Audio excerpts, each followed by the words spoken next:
I'm such an idiot. I just went online and I just found a blogger who basically listed out everything that the JRE did. And I was like, all right, I'll just reverse engineer this. Yeah. And go on YouTube and learn from them. Yeah, when I started out, I tried like having these two guys come and boom mics. It was a mess. It was like they were high school kids. I remember there was one episode. Their dad came to watch, and it was my first episode I ever recorded. I mean, it was 6 years ago, but I remember their dad is there watching. He's behind the camera.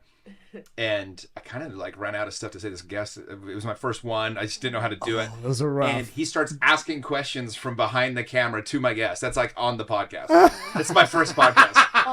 And I like wanted to delete it because it's so bad, but then I'm like, no, this is hilarious. No, it's good. And so now, I mean, I've had on Grant Cardone, Andy Frisella, like you know, I just had the governor of Utah this week, and like, oh, that's cool. Awesome. Yeah, and it's just like I can get, you know, it's pretty amazing, and it's just funny. It's like that was my first one though, and it was that's the beauty. 6 years ago. That's how long you've been podcasting. Yeah, that is actually really encouraging. Just to I think about the fact that we've only been in here for how long have we been in here? Like 2 or 3 months. 2 or 3 months. Yeah. Okay, awesome. Six. I mean, that's I great. just tell people it's like it's the consistency that's going to make you win. So Yes. it's like with my podcast, it's funny because I was probably 30, 40 episodes in, and I had a chance to get Mitt Romney on my podcast. Did you? In Utah, that's a big gig, right? Yeah, that's a huge. Anywhere that's a big. And I'm thinking, I'm like, okay, once he gets on, and it was already like doing really well because I had a lot of influencer friends that I'd had on. I had Mitt Romney on. No one gave a shit. It did not move the needle even like a 0.5%. It wasn't even one of my. I think it was my second most listened to podcast that week. Like no one cared, and it hit me. It was like you're never gonna have that one moment that changes it. Yeah. Like it's just consistency over time. One thing, bro, with this particular setup, if you tap or it will reverb through the whole thing.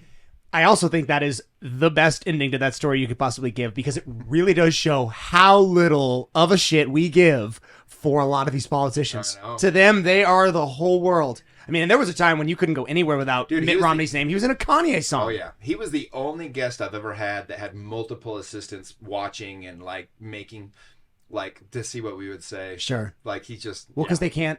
And, I mean, what was the... So, okay, what was the contract like for the content? Because there's no way they We didn't have a contract, but his campaign manager was an old friend from college. Okay. And he even... This is funny. Like, even to come on the podcast... He's like, look, Mitt's trying to be the senator. We need 15,000 signatures. If you'll get him 800 signatures, he'll come on. And I'm like, so lame, right? But I had helped a kid. I used to throw all the parties in Utah, and I taught this kid how to throw parties.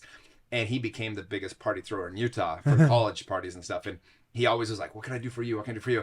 And so I hit him up. I'm like, hey, I saw you have an event coming up. How many people are you having? He's like, probably like 1,500. I'm like, okay, you can call him that favor now. I was like, I need 800 of them to sign this petition for Mitt Romney. It's a sign-in form. So Don't worry about it. Read it. He really got me like 1,000 signatures in one night. And so I turned it in, and that's how we got it done. Oh, wow.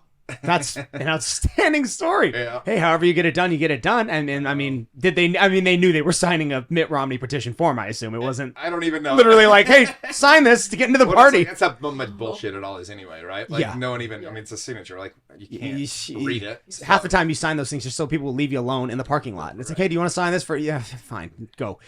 Great, man. That's outstanding, though. So for 6 years, though, you've been podcasting. I have not missed a week in 6 years. Do you do one a week? One podcast a week? I do 3 every 2 weeks. So I go Monday, Thursday, Wednesday, Monday, Thursday, Wednesday. Like that. Got it. Interesting. Okay. Interesting. Very cool. Yeah, so that way it's like you're getting 6 to 7 a month. Honestly, I just have that many guests. That's how many I want to do. Like, and every now and then I'll wait a week or I'll put out an extra one if I just have, like this week.